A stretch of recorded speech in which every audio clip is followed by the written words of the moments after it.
নমস্কার, রান্নার নতুন রসায়নে আপনাদের সকলকে স্বাগত জানাই। গোকুল পিঠে আমাদের সকলের ভীষণ পছন্দের একটা পিঠে। আজকে আমি আমার রান্নাঘরে গোকুল পিঠে বানানো দেখাবো। তাহলে চলুন দেখে নিই। প্রথমে ভেজানো আতপ চাল 50 গ্রামের মতন, সেটার একটা পেস্ট বানিয়ে নেব। এরপর কড়াইয়ে 50 ml মতন জল দেব, 2 চা চামচ মতন ঘিটা দেওয়ার পরে আমাদের যে আতপ চালের পেস্টটা ছিল সেটা কড়াইয়ে দিয়ে দেব এবং খুন্তি দিয়ে অনবরত নাড়তে থাকব। ঘিটা দেওয়া হয় যাতে এই যে চালের কাইটা সেটা শক্ত না হয়। জল শুকোনোর পরে খুন্তি দিয়ে চারিদিকে ছড়িয়ে দেব চালের কাইটা। গ্যাসটা বন্ধ করে দেব এবং ঠান্ডা হওয়ার জন্য রেখে দেব। ঠান্ডা হয়ে যাওয়ার পর এই চালের কায়ের মধ্যে 1 চামচ চালের গুঁড়ো, 1 চামচ ময়দা এবং পরিমাণ মতন দুধ দেব। দুধের পরিমাণটা মেনশন করলাম না, আপনারা নিজেদের মতন করে মিশিয়ে নেবেন। এই চালের কাইটা হবে আমরা যেরকম চপ ভাজি সেরকম ব্যাটারটা হবে, তাই জন্য প্রয়োজন মতন দুধ দিয়ে দেবেন।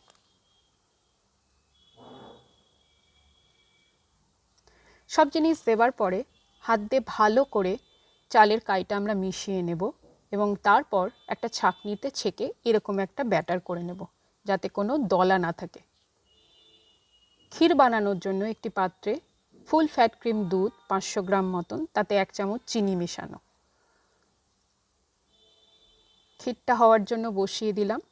আর একদিকে গোকুল পিঠার রস করার জন্য 500 গ্রাম জল, তাতে 500 গ্রাম চিনি মিশিয়ে দেব।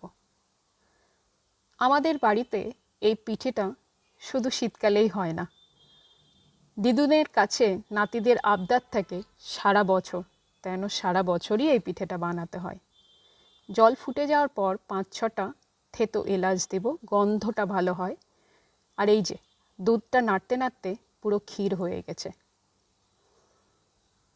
আর আমাদের রসটাও প্রায় রেডি। ক্ষীর ঠান্ডা হওয়ার পর এইভাবে আমরা কয়েকটা চাকতির মতন গড়ে নেব।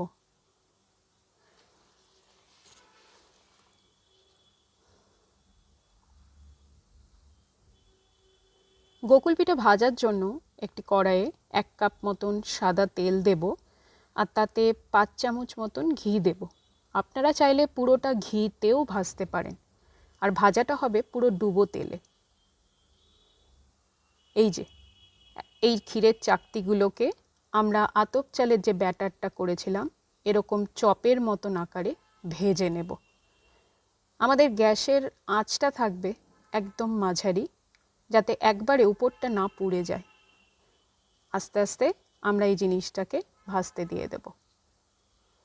একদিক ভাজা হয়ে গেলে খুন্তি দিয়ে আস্তে আস্তে উল্টে দেব আর একদিক ভাজার জন্য, দেখবেন যেন ভেঙে না যায়। ভাজা হয়ে গেলে এগুলোকে তেল থেকে ছেঁকে তুলে নিয়ে আমাদের যে রসটা তৈরি করা ছিল তার মধ্যে ওটাকে ডুবিয়ে দেব। প্রথমবারেরগুলো ভাজা হয়ে যাওয়ার পর রসে ডুবিয়ে দেওয়ার পর আমাদের যে বাকি ক্ষীরের চাকতিগুলো ছিল সেগুলোকেও সেম এইভাবেই ভেজে নেব। ব্যাস, গোকুল পিঠা রেডি। খেতে ভীষণ সুস্বাদু হয় এবং নরম তুলতুলে হয়। আমাদের আজকের রেসিপিটা কেমন লাগলো অবশ্যই জানাবেন এবং চ্যানেলটি দেখতে ভালো লাগলে লাইক, শেয়ার এবং অবশ্যই সাবস্ক্রাইব করবেন। ধন্যবাদ।